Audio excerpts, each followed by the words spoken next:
सेवाग्राम विकास योजना में 6 वर्षों से बंद पथदीप सुधीर मुनगंटीवार ने निधि देकर कार्य की शुरुआत की थी। सेवाग्राम विकास आराखड़ा के तहत पिछले 6 सालों से सड़कों के डिवाइडर पर लगाए गए पथदीप आज तक शुरू नहीं हो पाए हैं। ये खंभे केवल नेताओं के पोस्टर और होर्डिंग्स लगाने के लिए उपयोग हो रहे हैं। इससे नाराज नागरिकों ने कहा, बेशर्मी की भी हद होती है साहब। 22 जुलाई को सेवाग्राम के चरखा सभागृह में मोतियाबिंद मुक्त जिला अभियान के तहत एक बड़ा शिविर आयोजित किया गया था। इस आयोजन और नेताओं के स्वागत हेतु लगे भव्य पोस्टर इन्हीं खंभों पर दिखाई दे रहे थे।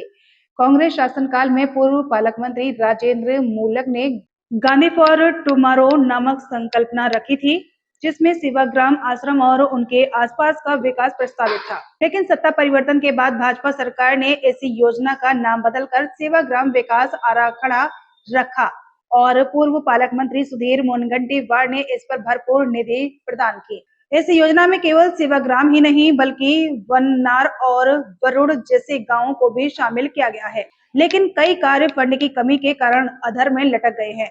सेवाग्राम मेडिकल चौक का सौंदर्यीकरण अधूरा है और वहां पर घास उगाई है, पत्थर की दीवारों में दरारें तक पड़ गई हैं। सेवाग्राम आश्रम से वर्धा गांधी प्रतिमा तक के मार्ग पर पथदीपों के लिए खंभे खड़े कर दिए गए हैं, जिससे रात में सड़कें रोशन होंगी, ऐसे नागरिकों को उम्मीद थी। लेकिन 6 वर्षों से इन खंभों पर बस पोस्टर ही टंगे हैं, रोशनी नहीं आई है। भाजपा शासन में सुधीर मुनगंटीवार ने निधि देकर कार्य की शुरुआत की, लेकिन महाविकास अघाड़ी सरकार में पालक मंत्री सुनील केदार ने सिर्फ बैठकें लेकर ठेकेदारों को तारीखें दी। उन्हें कहा गया कि 2 अक्टूबर तक कार्य पूर्ण करें, लेकिन 2 अक्टूबर हर साल आता है और कार्य अब तक अधूरा है। पथदीप जलेंगे, यह आशा भी अधूरी रह गई। शंखनाद न्यूज के लिए रविराज घूमे वर्धा की रिपोर्ट।